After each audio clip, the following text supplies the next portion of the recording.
ക്രൂരമായ ഒരു കൊലപാതക വാർത്തയാണ് നമ്മളെ തേടി ഈ ദിവസം എത്തിയത്. പാലക്കാട് നെന്മാറയിൽ യുവതിയെ കൊന്ന് ജയിലിലായിരുന്നയാൾ പരോളിലിറങ്ങി ഭർത്താവിനെയും അമ്മയെയും വെട്ടിക്കൊന്നു. പോത്തുണ്ടി സ്വദേശി മീനാക്ഷിയും മകൻ സുധാകരനുമാണ് മരിച്ചത്. പ്രതി ചെന്താമരയ്ക്കായി തെരച്ചിൽ ഊർജിതമാക്കിയിരിക്കുകയാണ് പോലീസ് നായയെ അടക്കം ഉപയോഗിച്ചുള്ള വിപുലമായ ഒരു തെരച്ചിലാണ് അവിടെ കാണുന്നത്. പക്ഷേ പോലീസിന്റെ ഭാഗത്തു നിന്നും ആദ്യഘട്ടത്തിലുണ്ടായത് ഗുരുതര വീഴ്ച തന്നെ എന്ന് പറയേണ്ടി വരും. കാരണം പ്രതി ഭീഷണിപ്പെടുത്തിയ കാര്യമടക്കം പറഞ്ഞ് പരാതി നൽകിയിട്ടും ഒരു നടപടിയും എടുത്തില്ല. പരോളിലിറങ്ങിയ പ്രതിയാണ് എന്ന് ഓർക്കണം ഇത്തരത്തിൽ ഭീഷണിപ്പെടുത്തുന്നത്. അപ്പോൾ തന്നെ നടപടി ഉണ്ടാകേണ്ടതായിരുന്നു. എങ്കിൽ ഈ ക്രൂരമായ കൊലപാതകം ഒഴിവാക്കാമായിരുന്നു. നമ്മളിപ്പോൾ ദൃശ്യങ്ങളിൽ കാണുന്നത് പ്രതിയായ ചെന്താമരയുടെ വീട്ടിൽ നിന്നുള്ള ദൃശ്യങ്ങളാണ്. അവിടേക്ക് പോലീസ് നായയെ അടക്കം എത്തിച്ചുള്ള ഒരു പരിശോധനയാണ് പോലീസ് നടത്തുന്നത്.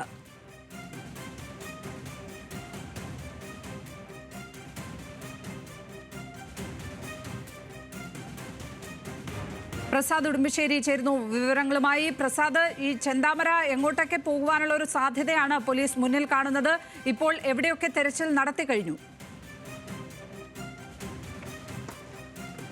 ലക്ഷ്മി, ഇപ്പോൾ ഈ ഡോഗ് സ്ക്വാഡ് വന്ന് ഇവിടെ ചെന്താമരയുടെ തറവാട്ട് വീട്ടിലാണ് കയറി നിന്നത്. ഇവിടെ പരിശോധനകൾ നടത്തി എന്നുള്ളതാണ് പറയുന്നത്. ചേച്ചി, ഇപ്പം ഈ ചെന്താമര ഇവിടെ ഏറ്റവും ഒടുവിൽ വന്നതെന്നാ? അത് ഒരു മാസം മേലെ ആയിക്കാണ്. ഇന്ന് വന്നിരുന്നോ? ഇന്ന് വന്നിട്ടില്ല. നിങ്ങളുമായിട്ട് കോണ്ടാക്ട് ഉള്ളതാണോ? ഇല്ല, കോണ്ടാക്ട് എപ്പോഴും ഇത് തറവാട്ട് വീടാണ്. പിന്നെ അമ്മയുണ്ട്, എപ്പോഴെങ്കിലും വരും, അപ്പം തന്നെ പോകും. ഇല്ല, വന്നിട്ടില്ല. അവര് അവിടെ തന്നെ ഭക്ഷണം വെച്ച് അവിടെ തന്നെ കഴിച്ച് അവിടെ തന്നെ ഇരിക്കും. ഇവിടേക്ക് അതാണ് ഈ വീട്ടിലേക്കാണ് ആദ്യം ഡോഗ് സ്ക്വാഡ് എത്തിയത്. അവിടെ നിന്ന് പരിശോധനകൾ വീടിന്റെ അകത്തെല്ലാം പോലീസ് നായ കയറി വന്നിരിക്കുകയാണ്. വീണ്ടും അതേ ഇതിൽ പാടത്തേക്ക് മുന്നോട്ട് പോയിക്കൊണ്ട് നിൽക്കുന്നു. നേരത്തെ നടന്ന സ്ഥലത്ത് നിന്ന് പിന്നീട് ഒരു പറമ്പിലൂടെ കടന്ന് വീണ്ടും പാടത്തേക്ക് വന്ന് ഇപ്പോൾ ഈ വീട്ടിലേക്ക്, അവരുടെ തറവാട്ട് വീട്ടിലേക്ക് എത്തി. പോലീസ് പുറത്തേക്ക് ഇപ്പോൾ ഈ മോട്ടോർ പുരയുടെ ഭാഗത്ത് പോലീസ് നായ അവിടെ നിൽക്കുന്നു. അപ്പോൾ ഈ കൃത്യം നടത്തിയതിന് ശേഷം പോലീസ് കരുതുന്ന ഒരുപക്ഷെ ഇതിലൂടെ വന്ന് ഇതിൻ്റെ തൊട്ട് പുറകിൽ ഇവിടെ എല്ലാം തന്നെ, ഇതിൻ്റെ പുറവശമെല്ലാം തന്നെ മലയടിവാരവും ഒളിഞ്ഞിരിക്കാൻ കഴിയാൻ ഒരുപാട് സാധ്യതകളുള്ള സ്ഥലവുമാണ്. അപ്പൊ അവിടെ ഡ്രസ് ഊരിട്ടുണ്ടാവുമല്ലോ ബാത്റൂമിൽ.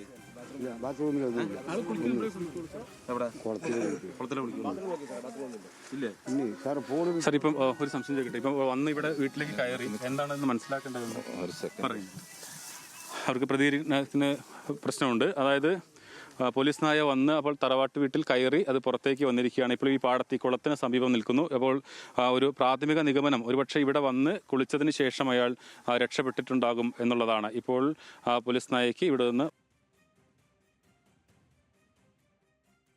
ചേർന്നുള്ള ഈ സ്ഥലത്ത് നിൽക്കുകയാണ് എന്നുള്ളതാണ് പറയുന്നത്. എന്തായാലും അവിടെ കൃത്യം നടത്തിയതിനു ശേഷം പോലീസ് നായ വന്നിരിക്കുന്നത് പാടത്തിലൂടെ സഞ്ചരിച്ച് ഇപ്പോൾ ഈ തറവാട്ട് വീട്ടിലെത്തിയിരിക്കുന്നു. അവരെ വീട്ടുകാരെല്ലാം തന്നെ പറയുന്നത്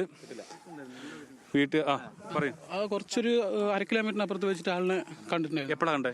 ഒരു മണിക്കൂറിന് മുമ്പ്. ഈ കൊലപാതകം നടന്നതിന് ശേഷം 1 മണിക്കൂറിന് മുമ്പ്. പക്ഷെ ആൾ ഓടി രക്ഷപ്പെടുന്നു. കമ്പിന്റെ അപ്പുറത്തായിരുന്നു ആള്. അപ്പൊ നമുക്ക് പ്രതികരിക്കാൻ പറ്റില്ല. അപ്പൊ ആൾ കമ്പിന്റെ അപ്പുറത്ത്. ഈ സംഭവം അറിഞ്ഞിരുന്നു? അതായത് ഒരു കൊല നടത്തിയിട്ടാണ് നേരത്തെ അറിഞ്ഞിട്ട് ഞങ്ങൾ തെരച്ചിൽ നടത്തിയപ്പോഴാണ് സംഭവം കണ്ടായിരുന്നത്. നിങ്ങൾ പിടിക്കാൻ വേണ്ടി പോയതാണ്? പോയത്. അപ്പൊ ആൾ കമ്പിന്റെ അപ്പുറത്തായിരുന്നു ആള്. അപ്പൊ ആള് ഓടി രക്ഷപ്പെടുമായിരുന്നു. പുഴന്റെ ഓരത്ത് കൂടെയാണ് സംഭവം ആൾ ഓടിയിരിക്കുന്നത്. പിന്നെ പോലീസുകാർ ഞങ്ങൾ തെരച്ചിൽ നടത്തി. പിന്നെ ആളെ കാണാൻ കഴിഞ്ഞില്ല, കിട്ടിയില്ല. അപ്പൊ അയാൾ ഇവിടെ വന്നിട്ട് പിന്നീട് പോയിട്ടുണ്ട്? അവിടെ നിന്ന് വന്നിട്ട് പോകാനാണ് സാധ്യത കൂടുതൽ സാർ. ആളുടെ സിമ്മും ഫോണും അവിടെ നിന്ന് കിട്ടിയായിരുന്നു. ഒരു പാടത്തിന്റെ അവിടെ നിന്ന് സിമ്മും ഫോണും കിട്ടിയായിരുന്നു. അത് പോലീസിനെ ഏൽപ്പിച്ചിട്ടുണ്ടായിരുന്നു ആള്. നിങ്ങളൊക്കെ കണ്ടതാണ്. അപ്പം ആൾ ഇവിടെ വന്ന് ഇവിടുന്ന് രക്ഷപ്പെട്ടു എന്നുള്ളതാണ്. ഇവിടുന്ന് വന്നിട്ടുണ്ട് ആൾ.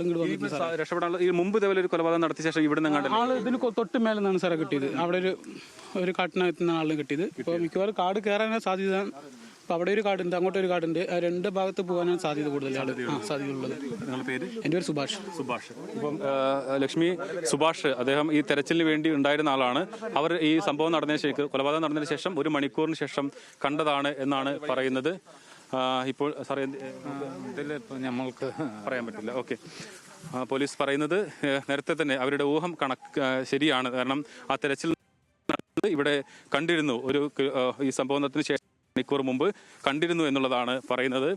അതിനുശേഷം ഇവിടെ നിന്ന് ഒരുപക്ഷെ കുളിച്ച് ഒരു കുളമാണ്, ഇവിടെ കുളിച്ച് അയാൾ പോകാനോ രക്ഷപ്പെടാനോ സാധ്യതയുണ്ട്. നേരത്തെ ഇവിടെ ഇതിൻ്റെ തൊട്ടുപിറകിൽ ഇവിടെ നിന്നല്ല, ഈ മല ഇതിൻ്റെ പുറവശമെല്ലാം മലകളാണ്. ഈ മലഭാഗത്ത് നിന്നാണ്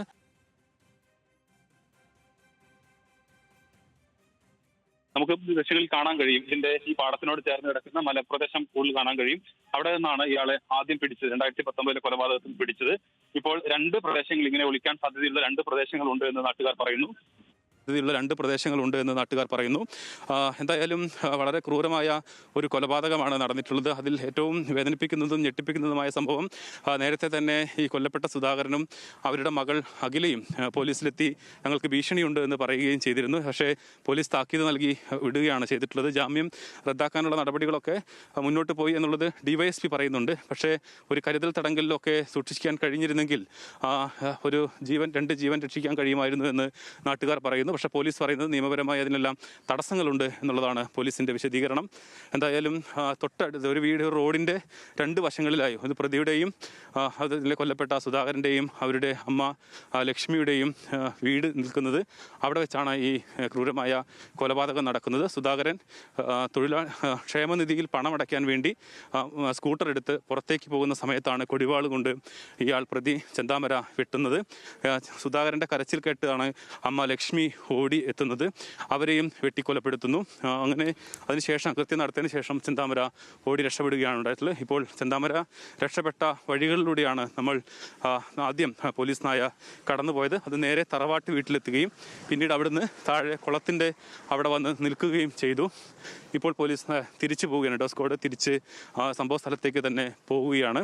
എന്തായാലും പ്രതി ഈ പരിസരത്ത് തന്നെ ഉണ്ട് എന്നുള്ളതാണ് മനസ്സിലാക്കുന്നത്. കൂടുതൽ ദൂരങ്ങളിലേക്കൊന്നും പോകാൻ സാധ്യതയില്ല എന്ന് പ്രദേശവാസികളും പറയുന്നു. നേരത്തെ സുഭാഷ് നമ്മളോട് സംസാരിച്ച എല്ലാം സംഭവത്തിന് ശേഷം പ്രതിക്കായി തിരച്ചിൽ നടത്തിയ സംഘത്തിലുണ്ടായിരുന്നതാണ്. അവർ 1 മണിക്കൂർ മുമ്പ്, ഇപ്പോൾ തെരച്ചിൽ നടക്കുന്ന ഇതിൻ്റെ 1 മണിക്കൂർ മുമ്പ് അവരെ കാണുകയും ഈ നാട്ടുകാരെ കണ്ടപ്പോൾ അയാൾ ഓടുകയും ചെയ്തു. പക്ഷേ പിടികൂടാനായിട്ടില്ല. എന്തായാലും പോലീസ് പ്രസാദ്, എനിക്ക് വലിയ അത്ഭുതം തോന്നുന്നത് ആ ചെറുപ്പക്കാരായിട്ടുള്ള ആളുകളാണ് അയാളെ കണ്ടിരിക്കുന്നത്. അപ്പോൾ അവരെയും ഒക്കെ വെട്ടിച്ച് ഓടിക്കടക്കുവാനുള്ള ഒരു ആരോഗ്യമൊക്കെ ഉള്ള മനുഷ്യനാണ് എന്നാണ് തോന്നുന്നത്. പക്ഷേ ഫോട്ടോയിൽ കാണുമ്പോൾ പ്രായമുള്ള ഒരാളാണ് എന്നാണ് മനസ്സിലാക്കുന്നത്. എങ്കിലും ഈ ആളുകളെ വെട്ടിച്ചൊക്കെ കടന്നു കളയാൻ അയാൾക്ക് കഴിഞ്ഞിരിക്കുന്നു എന്നുള്ളതാണല്ലേ? തീർച്ചയായിട്ടും ലക്ഷ്മി, അയാൾ അതായത് ഇവർ തൊട്ടടുത്തുനിന്നല്ല, അതായത് അയാളെ ദൂരെ നിന്ന് കണ്ടു എന്നുള്ളതാണ്. ഇവരവിടെ എത്തുമ്പോഴത്തേനും ഇയാൾ ഓടി രക്ഷപ്പെട്ടു. അതിനൊരു ഈ തെരച്ചിലിന്റെ പ്രതിസന്ധി എന്ന് പറയുന്നത് ഇത് വനത്തോട് ചേർന്ന് കിടക്കുന്ന പ്രദേശമാണ്. അപ്പോൾ ആ പ്രദേശങ്ങളിലേക്ക് എവിടേക്കെങ്കിലും രക്ഷപ്പെടാനാണ് സാധ്യത എന്നാണ് അവർ കരുതുന്നത്. നേരത്തെ പറഞ്ഞതുപോലെ 2019 ഇങ്ങനെ ഒരു കൃത്യം നടന്നപ്പോൾ ഇയാൾ ഓടി രക്ഷപ്പെട്ടത് ഈ പറയുന്ന മലയടി വാരത്തേക്കായിരുന്നു. അവിടെ വെച്ചാണ് അയാളെ പിടികൂടിയത്. എന്തായാലും ഇപ്പോഴും അതേപോലെ ആ പ്രദേശങ്ങളിലേക്ക് പോകാനുള്ള സാധ്യതയാണ് കൂടുതലായി കണ്ടുവരുന്നത്. എന്തായാലും പോലീസ് 4 സംഘങ്ങളായി തിരച്ചിൽ നടത്തുന്നുണ്ട്. പ്രതിക്ക് വേണ്ടിയുള്ള തിരച്ചിൽ നടത്തുന്നുണ്ട്. അവരെ ഉടൻ പിടികൂടാൻ കഴിയുമെന്ന പ്രതീക്ഷയാണ് അന്വേഷണ സംഘം പങ്കുവെക്കുന്നത്. എത്ര മണിയോടുകൂടിയായിരുന്നു ഈ ഇരട്ട കൊലപാതകം നടന്നത് പ്രസാദ്? ലക്ഷ്മി, 10 മണിയോടുകൂടിയാണ് ഈ കൊലപാതകം നടന്നത് എന്നാണ് നാട്ടുകാർ പറയുന്നത്. കാരണം അവരെല്ലാം ഇതിന് ഈ കൊലപാതകത്തിന് ദൃക്സാക്ഷികളായിട്ട് ആരുമില്ല. കരച്ചിൽ കേട്ട് ഓടി വരികയാണ് ചെയ്തത്. അപ്പോഴത്തേനും ഇവരെ വെട്ടി കൊലപ്പെടുത്തിയിരുന്നു. സുധാകരനെ വെട്ടി കൊലപ്പെടുത്തിയിരുന്നു. അമ്മ ലക്ഷ്മിയെ ഗുരുതരമായ പരിക്കുകളോടുകൂടി അവരെ കിടക്കുകയായിരുന്നു. ഉടൻ തന്നെ ആംബുലൻസ് എത്തിച്ച് അവരെ ആശുപത്രിയിലേക്ക് കൊണ്ടുപോകാനുള്ള നടപടികൾ സ്വീകരിച്ചു. 10 മണിക്കാണ്, അതായത് ക്ഷേമനിധിയിൽ പണമടയ്ക്കുന്നതിന് വേണ്ടി പോകാൻ മകളോട് നെന്മാറയിൽ കാത്തു നിൽക്കാൻ പറഞ്ഞു. മകളാണെങ്കിൽ ചെന്താമരയെ പേടിച്ച് വീട്ടിലേക്ക് വരുന്നില്ല. നമ്മൾ കണ്ടതാണ് ആ വീട്, തൊട്ടടുത്ത് ഒരു റോഡിൻ്റെ 2 വശങ്ങളിലായി നിൽക്കുന്ന വീട്. അപ്പോൾ അങ്ങോട്ട് വരാൻ പേടിച്ച് മകൾ അമ്മയുടെ വീട്ടിലാണ് നിൽക്കുന്നത്. ഇയാളാണ്, ഈ ചെന്താമരയാണ് വെട്ടിക്കൊലപ്പെടുത്തിയിട്ടുള്ളത്. അപ്പോൾ ഇയാൾ ജാമ്യത്തിൽ വന്നതിന് ശേഷം വലിയ ഭീതിയിലായിരുന്നു മകൾ. അങ്ങനെയാണ് പോലീസിൽ പരാതി നൽകുന്നത്. അപ്പോൾ വീട്ടിലേക്ക് വരാമോ എന്ന് സുധാകരൻ മകളോട് ചോദിച്ചു. ഇല്ല, ഞാൻ നെന്മാറയിൽ കാത്തു നിൽക്കാം എന്ന് പറയുകയും ചെയ്തു. പിന്നീടാണ് ഈ സംഭവങ്ങൾ ഉണ്ടാകുന്നത്. മകൾ കേൾക്കുന്നത് ക്ഷേമനിധിയിൽ പണമടയ്ക്കാൻ വരാമെന്ന് പറഞ്ഞ അച്ഛനെ ചെന്താമര, അവർ പേടിച്ചതുപോലെ ചെന്താമര സുധാകരനെ ക്രൂരമായി വെട്ടിക്കൊലപ്പെടുത്തിയെന്ന വാർത്തയാണ്. അതിൻ്റെ നടുക്കത്തിലാണ് അവർ, അതിൻ്റെ രോഷത്തിലാണ് അവർ നേരത്തെ ആ പ്രതികരണം നൽകിയത്. പോലീസിൽ ഞങ്ങൾ പറഞ്ഞിരുന്നു എന്നുള്ളത് അവർ പ്രതികരണം നടത്തിയിട്ടുള്ളത്. അതോടൊപ്പം തന്നെ അയൽവാസികളെല്ലാം ഇത്തരത്തിൽ പറഞ്ഞിരുന്നു. ഈ കൊല നടത്തുന്നതിൻ്റെ ഒരു മണിക്കൂർ മുമ്പ് കൊല നടത്തുന്നതിൻ്റെ ഒരു മണിക്കൂർ മുമ്പ് ഈ തൻ്റെ കയ്യിലുള്ള കൊടുവാള് അയൽവാസിയെ കാണിച്ചു കൊടുത്തു എന്നാണ് ഇവർ പറയുന്നത്.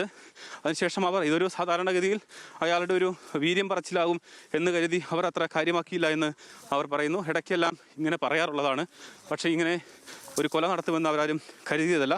എന്തായാലും നാടിനെ നടുക്കുന്ന ഒരു സംഭവമാണ് ഉണ്ടായിട്ടുള്ളത്. ഒരാൾ അയാളുടെ വൈരാഗ്യം, അയാളുടെ പക അതെല്ലാം ഉള്ളിലൊളിപ്പിച്ച്, അതിൻ്റെ കാരണമെന്ന് പറയുന്നത് അയാളുടെ സ്വഭാവ വൈകൃതം കൊണ്ട് തന്നെ ഈ അയാളുടെ കുടുംബം അതിൽ നിന്ന് വേറിട്ട് കഴിയുകയാണ്. അതിന് കാരണം സുധാകരൻ തെറ്റിദ്ധരിച്ചിരിക്കുന്നു. അങ്ങനെയാണ് ആദ്യം സുധാകരൻ്റെ ഭാര്യയെ കൊലപ്പെടുത്തുന്നത്. പിന്നീടാണ് ജാമ്യത്തിലിറങ്ങിയ ശേഷം ആ വീട്ടുകാരെയും സുധാകരനെയും സുധാകരൻ്റെ അമ്മയെയും വെട്ടിക്കൊലപ്പെടുത്തുന്നത്. സുധാകരന് 2 പെൺമക്കളാണുള്ളത്. അതിലൊരാളുടെ വിവാഹം കഴിഞ്ഞു, ഒരാൾ പഠിക്കുകയാണ്. അവരാണ് നേരത്തെ നമ്മളോട് പ്രതികരിച്ച അഖില. അവരും വലിയ പ്രതിഷേധത്തിലാണ്. കാരണം ഇത് നേരത്തെ പോലീസിനോടെല്ലാം പറഞ്ഞതാണ് എന്നുള്ളതാണ്. ഇപ്പോൾ തിരിച്ച് വീണ്ടും നമ്മൾ ആ കൃത്യം നടത്തിയ സംഭവ സ്ഥലത്തേക്ക് വന്നു കഴിഞ്ഞു. ഇപ്പോൾ DYSP ഉൾപ്പെടെയുള്ള ആളുകൾ ഇവിടെയുണ്ട്, ഫോറൻസിക് വിദഗ്ധരുണ്ട്, ഡോഗ് സ്ക്വാഡുണ്ട്. മൃതദേഹം ഇപ്പോഴും സുധാകരൻ്റെ വീട്ടിൽ നിന്നും നെന്മാറയിലേക്കുള്ള ആ മൺപാതയിൽ വഴിയിൽ ആ സ്കൂട്ടറിന് അടിയിൽ കിടക്കുകയാണ്. ഇൻക്വസ്റ്റ് നടപടികൾ കാത്ത് കിടക്കുകയാണ്. ഇൻക്വസ്റ്റുകൾ കഴിഞ്ഞതിന് ശേഷം ആയിരിക്കും ഇവിടെ നിന്ന് പോസ്റ്റ്മോർട്ടത്തിനായി ജില്ലാ ആശുപത്രിയിലേക്ക് മാറ്റുക. സുധാകരൻ്റെ അമ്മ ലക്ഷ്മിയുടെ മൃതദേഹം പോസ്റ്റ്മോർട്ടത്തിനായി നേരത്തെ തന്നെ ജില്ലാ ആശുപത്രിയിൽ എത്തിച്ചതാണ്. ഈ വീടാണ് നമുക്ക് ദൃശ്യങ്ങളിൽ കാണാവുന്ന ഈ വീടാണ്. ഒരു സാധാരണ വീട്, ഓടിട്ട ഈ വീടിൽ നിന്നും സുധാകരൻ രാവിലെ 10 മണിയോടുകൂടി ഇവിടെ നിന്നും പുറത്തേക്ക് പോവുകയാണ്. തൻ്റെ ക്ഷേമനിധിയിൽ പണമടയ്ക്കുന്നതിന് വേണ്ടി മകളോട് വഴിയിൽ കാത്തു നിൽക്കാൻ പറയുന്നു, നെന്മാറയിൽ കാത്തു നിൽക്കാൻ പറയുന്നു. മകളോട് ഒരു ഘട്ടത്തിൽ ചോദിക്കുന്നു, വീട്ടിലേക്ക് വരുന്നുണ്ടോ എന്ന് ചോദിക്കുന്നു. പക്ഷേ ചെന്താമരയെ പേടിച്ച് കഴിയുന്ന മകൾക്ക് ഇങ്ങോട്ട് വരാൻ ഭീതിയായിരുന്നു. അതുകൊണ്ട് തന്നെ ഞാൻ നെന്മാറയിൽ കാത്തു നിൽക്കാം, അച്ഛൻ അങ്ങോട്ട് വന്നോളൂ എന്ന് പറഞ്ഞു. പിന്നീട് കേൾക്കുന്ന വാർത്ത എന്ന് പറയുന്നത് അച്ഛനെ ചെന്താമര, അവരെല്ലാം പേടിച്ച, അവരെ ഭീഷണിയുണ്ടായിരുന്ന ചെന്താമര വെട്ടിക്കൊലപ്പെടുത്തിയെന്ന നടുക്കുന്ന വാർത്തയാണ് ആ മകളെ തേടിയെത്തിയത്. പിന്നീട് ഇവിടുത്തെ ആളുകളെല്ലാം ഇതിനെക്കുറിച്ചുള്ള കാര്യങ്ങൾ വളരെ വിശദമായി നമ്മളോട് സംസാരിക്കുകയുണ്ടായി. അവരെല്ലാം പറയുന്നത് ചെന്താമര ഇത്തരത്തിൽ ഭീഷണി മുഴക്കാറുണ്ട്, നേരത്തെയും ഭീഷണി മുഴക്കി എന്നുള്ളതാണ്. ഇവിടെ തൊട്ടപ്പുറത്ത് ഇതിൻ്റെ ചെന്താമരയുടെ വീട് കാണാം. ഇവിടെ ഇപ്പോൾ ചെന്താമര മാത്രമാണുള്ളത്. ഭാര്യയും മക്കളുമെല്ലാം വേറെ സ്ഥലത്ത്, അതായത് ഇവിടെ നിന്നും വേർപിരിഞ്ഞാണ് കഴിയുന്നത്. ചെന്താമരയുമായി യാതൊരു ബന്ധവുമില്ല എന്നുള്ളതാണ്. ഡോഗ് സ്ക്വാഡ് പരിശോധന നടത്തി പോയത് ചെന്താമരയുടെ തറവാട്ട് വീട്ടിലേക്കാണ്. ആ തറവാട്ട് വീട്ടിലുണ്ടായിരുന്ന വീട്ടമ്മ നമ്മളോട് പറഞ്ഞത് ചെന്താമര ഇപ്പോഴിങ്ങോട്ട് വരാറില്ല, മാസങ്ങൾക്ക് മുമ്പ് വന്നതാണ്. ചെന്താമരയ്ക്ക് വേണ്ടിയുള്ള തെരച്ചിൽ വിപുലമായി തന്നെ അവിടെ നടക്കുകയാണ്. പാലക്കാട് നെന്മാറയിലാണ് യുവതിയെ കൊന്ന് ജയിലിലായിരുന്ന ആൾ പരോളിലിറങ്ങി ഭർത്താവിനെയും അമ്മയെയും വെട്ടിക്കൊന്നിരിക്കുന്നത്. പോത്തുണ്ടി സ്വദേശി മീനാക്ഷിയും മകൻ സുധാകരനുമാണ് മരിച്ചത്. നേരത്തെ സുധാകരന്റെ ഭാര്യയാണ് ഇയാൾ ചെന്താമര കൊലപ്പെടുത്തിയത്. 1 മാസത്തെ പരോളിനാണ് ചെന്താമര ഇറങ്ങിയത്. പ്രതി ചെന്താമരയ്ക്കായി ഡോഗ് സ്ക്വാഡിനെ അടക്കം ഉപയോഗിച്ചുള്ള ഒരു പരിശോധനയാണ് നടക്കുന്നത്. ഇയാൾ പരോളിലിറങ്ങിയ പാടെ ഭീഷണിപ്പെടുത്തുന്നുണ്ടായിരുന്നു ഈ കുടുംബത്തെ വകവരുത്തും എന്ന്. പക്ഷേ അതാരും അത്ര കാര്യമായി കണ്ടില്ല. പക്ഷേ ആ വീട്ടുകാർ അത് കാര്യമായി തന്നെ എടുക്കുകയും പോലീസിനെ അറിയിക്കുകയും ചെയ്തതാണ്. പക്ഷേ പോലീസിൻ്റെ ഭാഗത്ത് നിന്ന് ഒരു നടപടിയും ഉണ്ടായില്ല എന്നാണ് നേരത്തെ ആ കുട്ടി കരഞ്ഞുകൊണ്ട് പറഞ്ഞത്. ആ കുട്ടിയെ സംബന്ധിച്ചിടത്തോളം വലിയ നഷ്ടം തന്നെയാണ്, വലിയ ഭീതിയിലായിരിക്കും അവർ ഉള്ളത് എന്ന് മനസ്സിലാക്കാൻ കഴിയും. അതുകൊണ്ട് തന്നെയാണ് അവർ വീട്ടിലേക്ക് പോലും എത്താതിരുന്നത്. ഇപ്പോൾ അവർ ഭയപ്പെട്ട കാര്യം സംഭവിച്ചിരിക്കുകയാണ്. അത്യന്തം സങ്കടകരമായ അവസ്ഥ തന്നെയാണ്. പ്രസാദ് തുടരുന്നുണ്ട്. പ്രസാദ്, ഈ കുട്ടി നേരത്തെ സംസാരിക്കുന്ന കേട്ടപ്പോൾ ശരിക്കും ആർക്കും സങ്കടം തോന്നുന്ന വിധത്തിലാണ്. കാരണം അതിന് എല്ലാവരെയും നഷ്ടപ്പെട്ടിരിക്കുകയാണ് ആ കുട്ടിക്ക്. അപ്പോൾ അവർ പേടിച്ചിട്ടാണ് ആ വീട്ടിലേക്ക് വരാതിരുന്നത് എന്ന് പറഞ്ഞു. ഈ കൊലപാതകത്തിന് ശേഷം, അമ്മയെ കൊലപ്പെടുത്തിയതിന് ശേഷം ആ കുട്ടി ആ വീട്ടിൽ കഴിയില്ലായിരുന്നോ? അങ്ങനെയാണോ മനസ്സിലാക്കേണ്ടത്? അങ്ങനെയാണ് നമ്മൾ മനസ്സിലാക്കുന്നത്. നമ്മളോടൊപ്പം നെന്മാറ MLA ചേരുന്നുണ്ട്. വളരെ ദാരുണമായ ഒരു സംഭവമാണ് ഉണ്ടായിട്ടുള്ളത്. അപ്പം ഇപ്പം നമ്മൾ നേരത്തെ ഇവിടെ ആളുകളോട് സംസാരിച്ചപ്പം അതിനകത്ത് ഏറ്റവും വേദനിപ്പിക്കുന്ന ഒരു കാര്യം മകള് നൽകിയിട്ടുള്ളൊരു പ്രതികരണമാണ്. മകൾ പറയുന്നത് ഡിസംബർ 29-ന് പോലീസിൽ ഇങ്ങനെ പരാതി നൽകിയിരുന്നു, ഭീഷണിയുണ്ട്. മാത്രമല്ല മകള് ഈ ചെന്താമരയെ ഭയന്ന് ഇങ്ങോട്ട് വരാറില്ല, അവരുടെ അമ്മ വീട്ടിലാണ് താമസിക്കാറുള്ളത് എന്നുള്ളതാണ്. ഇത് ഏതെങ്കിലും തരത്തിലൊരു വീഴ്ച സംഭവിച്ചതായി തോന്നുന്നുണ്ടോ ഇവർക്ക് സുരക്ഷ ഒരുക്കുന്നതിന് വേണ്ടി? തൊട്ടടുത്ത വീടാണ്, അതുകൊണ്ടാണ് ചോദിക്കുന്നത്. അല്ല, ഇത് സംബന്ധിച്ച് ഞാനും ഞങ്ങളോടുള്ള ആളുകളും പറഞ്ഞിരുന്നു. ഞാനത് സ്റ്റേഷനുമായിട്ട് ബന്ധപ്പെട്ടിരുന്നു. യഥാർത്ഥത്തിൽ ഇവരെ കൊടുത്ത പരാതിയുടെ പുറത്ത് അവിടെ വിളിച്ചിട്ടുണ്ട്. വിളിച്ച് വീഡിയോ ക്ലിപ്പ് മുഖാന്തരമുള്ള അവനോട് അന്വേഷിച്ചിട്ടുണ്ട്, വിവരങ്ങൾ തിരക്കിയിട്ടുണ്ടെന്നാണ് പോലീസ് പറഞ്ഞിട്ടുള്ള വിവരം. അതുമാത്രമല്ല, അവൻ്റെ ആ സമീപനം ആർക്കും പറയാൻ പറ്റാത്ത ഇതിലാണ് അവൻ്റെ ഒരു യാത്ര. അവൻ തനിച്ചു പോവുക, അല്ലെങ്കിൽ ആരെങ്കിലും ചങ്ങാതികളുണ്ടെങ്കിൽ ഇവൻ്റെ മനസ്സിലിരിപ്പ് പുറത്തെങ്കിലും വരുമായിരുന്നു. അതും ഇല്ല, ഒരാളും അടുക്കില്ല. അതാണ് അവൻ്റെ പ്രകൃതി. ഇന്നൊന്നും അല്ല, അത് കുറേ കാലമായിട്ട് അവൻ അങ്ങനെ ഉള്ളിൽ പോകുക. അവൻ്റെ ഭാര്യയും നേരത്തെ ഉണ്ടായിരുന്ന ഭാര്യയും ആ മക്കളും അവരെ ഉപദ്രവിച്ചിട്ട് അതിലൊക്കെ ഇടപെട്ട ആളുകളാണ് ഈ നിൽക്കുന്ന എല്ലാവരും. ആ ഇടപെട്ട കാലത്തെ ഞങ്ങളോടാണ് വൈരാഗ്യം കാണിക്കുക. അതാണ് അവൻ്റെ ഒരു രാവിലെ കൂടി ഇയാളുടെ കയ്യിലുള്ള കൊടുവാൾ എഴുത്തി ഇവിടുത്തെ അയൽവാസികളാരും ഒരു വീട്ടമ്മയെ കാണിച്ചു എന്നാണ് പറയുന്നത്. അത് വീട്ടമ്മയെ കാണിച്ചു. ആ ഭീഷണിപ്പെടുത്തലിൽ ഈ നിൽക്കുന്ന മനു ഉണ്ടായിരുന്നു. മനു ഇവിടെ വന്നു, അവരോട് സമാധാനിപ്പിച്ചിട്ടാണ് പോയി, നമുക്ക് നോക്കാം, പ്രശ്നമൊന്നും ഉണ്ടാവില്ല കേട്ടോ എന്ന് പറഞ്ഞു. അപ്പം നമ്മുടെ ഈ പ്രദേശം എന്ന് പറയുന്നത് നമുക്കൊക്കെ നല്ല സ്വാധീനമുള്ള പ്രദേശം. അത് മാത്രമല്ല, വിളിച്ചാൽ അപ്പോൾ ആ വീടുകളിൽ പോവും. ഇത്തരം കാര്യങ്ങളിൽ നന്നായിട്ട് ഇടപെടുന്നതാണ്. അപ്പോൾ ഇതിങ്ങനെ അറിഞ്ഞ ഉടനെ തന്നെ എത്തുന്നതും അവരൊക്കെയാണ്. അപ്പോഴാണ് ഈ അമ്മ നിലവിളിച്ച് അങ്ങോട്ട് വരും. ഇത്രയും ഭീഷണി നിൽക്കുന്ന ഒരു സാഹചര്യത്തിൽ നമ്മളിപ്പം ഈ വീട് കാണുമ്പോഴാണ് നമുക്കതിൻ്റെ ഒരു ഭയപ്പെടുത്തുന്ന സാഹചര്യം മനസ്സിലാകുന്നത്. കാരണം രാത്രിയും പകലും അവർക്ക് പുറത്തിറങ്ങാൻ കഴിയാത്ത തരത്തിലേക്ക് ആ പേടിപ്പെടുത്തുന്ന സാഹചര്യത്തിൽ തൊട്ടപ്പുറത്ത് ഒരു കൊല ചെയ്യാൻ തയ്യാറായി നിൽക്കുന്ന ഒരു പ്രതി നിൽക്കുമ്പം ആ കുട്ടി പറയുന്ന പോലെ എങ്ങനെയാണ് സുരക്ഷിതമായി കിടന്നുറങ്ങുക? ശരിക്കും ഒരു കരുതൽ, അല്ലെങ്കിൽ ഇയാളെ ഇവിടുന്ന് മാറ്റാനുള്ള എന്തെങ്കിലും ഒരു നടപടി ഉണ്ടാകേണ്ടതായിരുന്നില്ലേ? അതിലെ പ്രധാനം എന്താ അറിയോ, എങ്ങനെ ഇയാൾക്ക് പരോൾ കിട്ടിയെന്നുള്ള ഒരു ഇതുണ്ട്. ഞങ്ങളതൊന്ന് അന്വേഷിക്കുന്നുണ്ട്. സ്വാഭാവികമായിട്ട് ആരാണ് അതിൻ്റെ പുറകിൽ നിന്ന് സഹായിച്ചിട്ടുള്ളതെന്ന് നമുക്കും കൂടി അറിയണമല്ലോ. നമ്മുടെ നാട്ടിലല്ലേ. ഇയാളെ കുറിച്ചിട്ട് ജനപ്രതിനിധികൾ എന്ന നിലയ്ക്കോ ഈ പ്രദേശവാസികൾ എന്ന നിലയ്ക്കോ ഒരു അന്വേഷണം നടത്തിയിരുന്നെങ്കിൽ ജീവിതത്തിൽ ഒരിക്കലും ഇയാൾക്ക് പരോൾ കൊടുക്കരുതെന്ന് അഭിപ്രായ ജനങ്ങൾ പറയുള്ളൂ. പക്ഷേ അതിലെന്താണ് ഉണ്ടായിട്ടുള്ള പോരായ്മ എന്നുള്ളത് ഉറപ്പായിട്ട് സാധാരണ ഒരു പരോളിൽ കൊടുക്കുന്നതിന്റെ നടപടിക്രമം പോലും ഇയാൾ പരോളിൽ ഇറങ്ങിയാൽ വേറെ ആരുടെയെങ്കിലും ജീവനും സ്വത്തിനും ഭീഷണി ഉണ്ടെങ്കിൽ പരോൾ കൊടുക്കാൻ പാടില്ല എന്ന് പോലും ഉണ്ടല്ലോ. അതിൽ എന്താ പ്രശ്നം എന്ന് പറഞ്ഞാൽ, ഇയാളിങ്ങനെ ഭീഷണിപ്പെടുത്ത് സ്ത്രീകളെ, മറ്റുള്ള ആളുകളെ ഇങ്ങനെ പറഞ്ഞു പോവുകയാണ്. യഥാർത്ഥത്തിൽ അത്തരം ഒരു ഭീഷണിയുടെ സ്വരത്തിലോ ഒരു തിരക്കോ അല്ലെങ്കിൽ ഒരു പ്രശ്നത്തിലേക്കോ ഇയാൾ മറ്റുള്ളവരോട് വരുന്നില്ല. അപ്പോൾ സ്ത്രീകളോട് പറയും. സ്ത്രീകളാണ് അവൻ്റെ ഏറ്റവും വലിയ വൈരാഗ്യം. കാരണം അവൻ്റെ ഭാര്യയും കുട്ടികളും പിണങ്ങിപ്പോകാനുള്ള പൂർണ്ണമായ ഉത്തരവാദിത്വം എന്ന് പറയുന്നത് ഇവിടെയുള്ള സ്ത്രീകൾ, എന്തോ കുടുംബശ്രീയുടെയും മറ്റുമൊക്കെ സ്ത്രീകളാണ് ഇതിനെയൊക്കെ കുത്തിത്തിരിച്ചാണ്. എന്നാൽ അവൻ്റെ മനസ്സും അവൻ്റെ പ്രവൃത്തി എന്ന് പറയുന്നത് എല്ലാവർക്കും അറിയും. എങ്ങനെയും അവൻ്റെ കൂടെ ജീവിച്ചു പോകാൻ പറ്റുന്നൊരു സാഹചര്യമല്ല. കല്യാണം കഴിച്ചത് തന്നെ നമ്മൾ അറിയുന്നത് പണ്ട് പ്രണയിക്കുകയോ അല്ലെങ്കിൽ ഭീഷണിപ്പെടുത്തിയിട്ടൊക്കെയാണെന്നാണ് ഞാൻ അറിഞ്ഞത്. അതാണ് അവൻ്റെ ഒരു സ്വഭാവം. ഇപ്പോൾ ഇവിടെ ഡോഗ് സ്ക്വാഡ്, നമ്മൾ ഡോഗ് സ്ക്വാഡിന്റെ പുറകെ നമ്മൾ കുറച്ച് ദൂരം സഞ്ചരിച്ചിരുന്നു. കുറച്ച് ദൂരം എന്നല്ല, മുഴുവൻ സഞ്ചരിച്ചിരുന്നു. അപ്പോൾ ഇതിനുശേഷം ആദ്യം പോയത് അവരുടെ തറവാട്ട് വീട്ടിലേക്കാണ്. ഇയാൾ തറവാട് വീടുമായിട്ട് ഇപ്പോഴും ബന്ധത്തിലാണോ? അല്ലെങ്കിൽ അറിയാം, അതിലെ അവരുടെ ഒരു സഹോദരനുണ്ട് അല്ലേ, രാധ, അതെ അല്ലേ, ആ ചേട്ടൻ ഉണ്ട്. അത് ബന്ധം ഉണ്ടാവാൻ സാധ്യതയുണ്ട്. കാരണം അവന് വേറെ ആരും ബന്ധമില്ലല്ലോ. അപ്പം തറവാട്ടിൽ പോയിട്ടുണ്ടാവും, പറഞ്ഞിട്ടുണ്ടാവും. അത് കഴിഞ്ഞതിന് ശേഷം അവൻ ഇച്ചിരി ടൗൺ ഭാഗത്തേക്ക് പോയിട്ടുണ്ടോ എന്നുള്ള പോലും ചില ആളുകൾ പറഞ്ഞു. ഇതിൽ പോണ പോലെ കണ്ടിട്ടുണ്ടെന്ന് പറഞ്ഞു. പോലീസ് ഇപ്പോൾ നല്ല സ്ക്വാഡ് തന്നെയാണ് ഇറങ്ങിയിരിക്കുന്നത്. ഇതിന് പുറമെ ഇപ്പോൾ ഡ്രോണും കൂടെ വന്നിട്ടുണ്ടെന്നാണ്. എന്തായാലും പിടിക്കും. അല്ലെങ്കിൽ ജനങ്ങളും അതിനോടൊപ്പം ഉണ്ടല്ലോ. ഇപ്പോൾ എല്ലാവരും കൂടെ ചേർന്ന് പിടിക്കണം. ഇതുപോലെ ക്രിമിനലുകളെയൊന്നും ഇവിടെ വാഴിക്കാനൊന്നും പറ്റില്ലല്ലോ.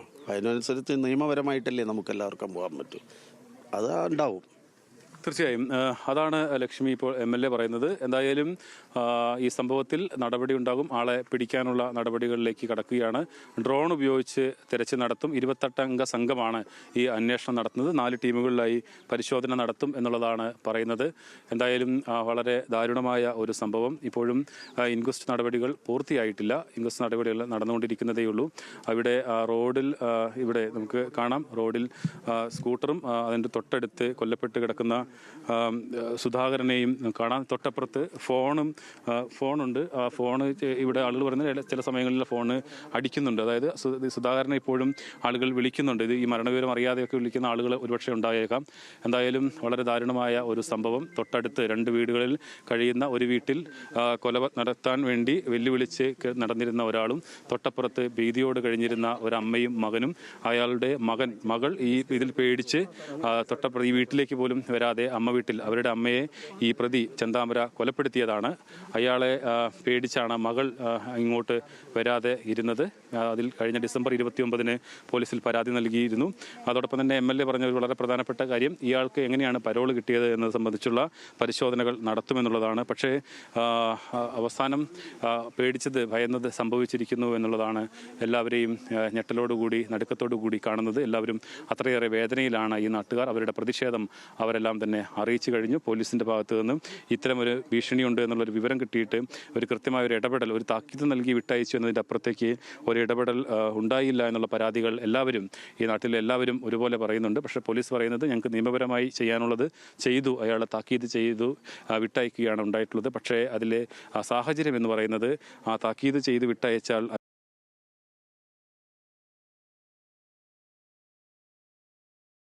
ഒരുപക്ഷെ ഈ പരാതി കൊടുത്തപ്പോൾ ഇയാളുടെ ഒരു സ്വഭാവം ഇത് വെച്ചുകൊണ്ട് ഒരുപക്ഷെ ഈ പരാതി കൊടുത്തപ്പോൾ കൂടുതൽ വൈരാഗ്യം ഉണ്ടാകാനുള്ള ഒരു സാധ്യതയുണ്ട്. അതുകൂടി ഈ കൊലയിലേക്ക് നയിച്ചിട്ടുണ്ടാകുമെന്നാണ് നമ്മൾ കരുതുന്നത്. എന്തായാലും ഇപ്പോൾ പോലീസ് ഇവിടെ ഇൻക്വസ്റ്റ് നടപടികളുമായി പോകുന്നു. നേരത്തെ SP സ്ഥലം സന്ദർശിച്ചിരുന്നു. പ്രതിക്ക് വേണ്ടിയുള്ള തെരച്ചിൽ നടത്തിയെന്ന് പറയുന്നു. ഡോഗ് സ്ക്വാഡ് നമ്മൾ കണ്ടതാണ് ആ ദൃശ്യങ്ങൾ. ഇവിടുന്ന് പോവുകയും പ്രതിയായ ചെന്താമരയുടെ തറവാട്ട് വീട്ടിൽ ചെന്ന് അവിടെ നിന്ന് മടങ്ങി വരികയും ചെയ്തിട്ടുണ്ട്. എന്തായാലും അന്വേഷണം നടക്കുന്നു. 28-അംഗ സംഘമാണ് അന്വേഷണം നടത്തുന്നത്. 4 ടീമുകളിലായി പ്രതിക്ക് വേണ്ടിയുള്ള തെരച്ചിൽ തുടരുകയാണ്.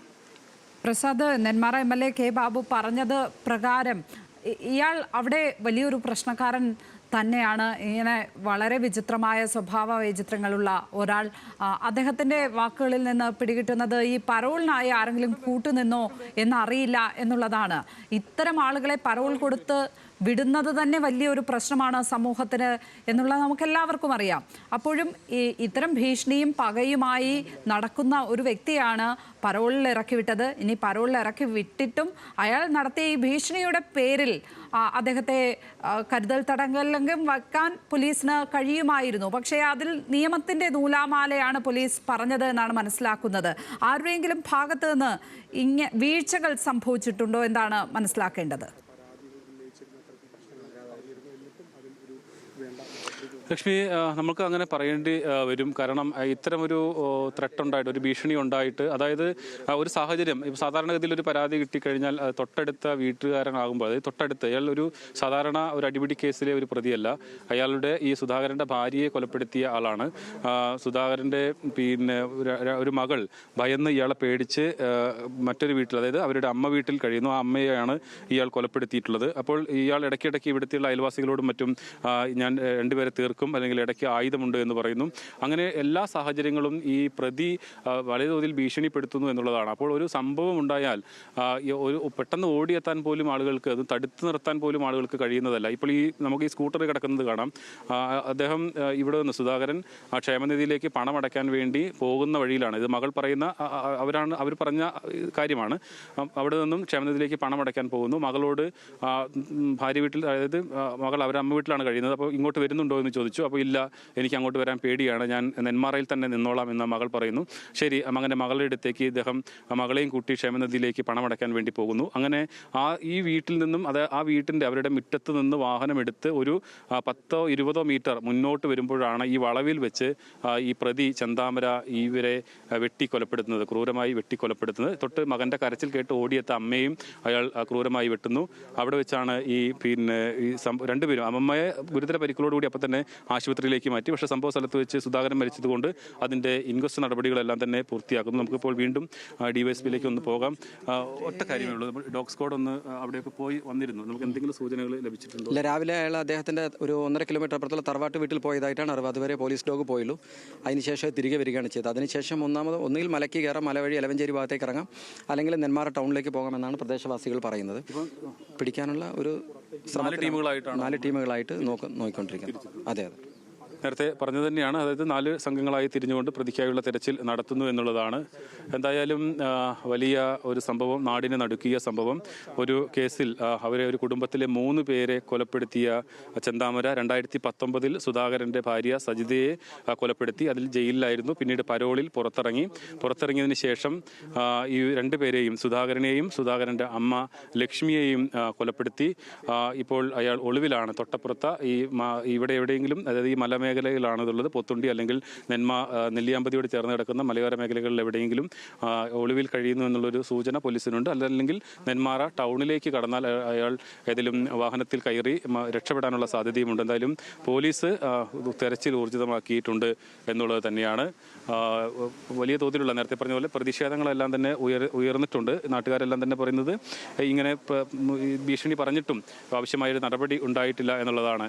നേരത്തെ ലക്ഷ്മി പറഞ്ഞതുപോലെ നിയമത്തിൻ്റെ സാങ്കേതികത്വമാണെങ്കിൽ പോലും തൊട്ടപ്പുറത്ത് നിൽക്കുന്ന ഒരു പ്രതി, ഒരു കൊല ചെയ്യാൻ തയ്യാറായി നിൽക്കുന്ന ഒരു പ്രതി ഉള്ളപ്പോൾ അയാളെ താക്കീത് നൽകി മാത്രം വിട്ടയച്ചാൽ മതിയോ? ഏതെങ്കിലും തരത്തിൽ കരുതൽ തടങ്കലോ അല്ലെങ്കിൽ അയാളൊന്ന് മാറ്റിപ്പാർപ്പിക്കാനോ എന്തെങ്കിലും സാധ്യത ഉണ്ടാകാൻ പോലീസിന് അത്തരമൊരു നിർദ്ദേശം കൊടുക്കാൻ കഴിയുമോ എന്നുള്ളതെല്ലാം വേണ്ടിയിരുന്നു എന്നുള്ളതാണ് നാട്ടുകാർ പറയുന്നത്. പക്ഷേ അതുണ്ടായില്ല. അതിൻ്റെ അനന്തരഫലമാണ് ഇപ്പോൾ ഈ ക്രൂരമായ 2 കൊലപാതകങ്ങൾ. തീർച്ചയായും നമ്മുടെ ആ സിസ്റ്റത്തിൻ്റെ അലംഭാവം കാരണം, പോലീസ് സംവിധാനങ്ങളുടെയൊക്കെ അലംഭാവം കാരണം തന്നെയാണ് ഈ 2 കൊലപാതകങ്ങൾ സംഭവിച്ചിരിക്കുന്നത്. ആത്യന്തികമായി അതിൽ നഷ്ടം സംഭവിച്ചിരിക്കുന്നത് ആ കുട്ടിക്കാണ് എന്നുള്ളതാണ്. കുട്ടി പറയുന്നത് കേട്ടാൽ ആർക്കും അത് കേട്ടു നിൽക്കാൻ കഴിയാത്ത വിധം വിഷമം വരുന്ന വിധത്തിലാണ് ആ കുട്ടിയുടെ വാക്കുകൾ. ആ കുട്ടി പേടിച്ചിട്ടാണ് വീട്ടിലേക്ക് എത്താതിരുന്നത്. അതിൻ്റെ ഭയം അത് യാഥാർത്ഥ്യമായിരിക്കുന്നു എന്നുള്ളതാണ് നമുക്ക് പറയാൻ കഴിയുക.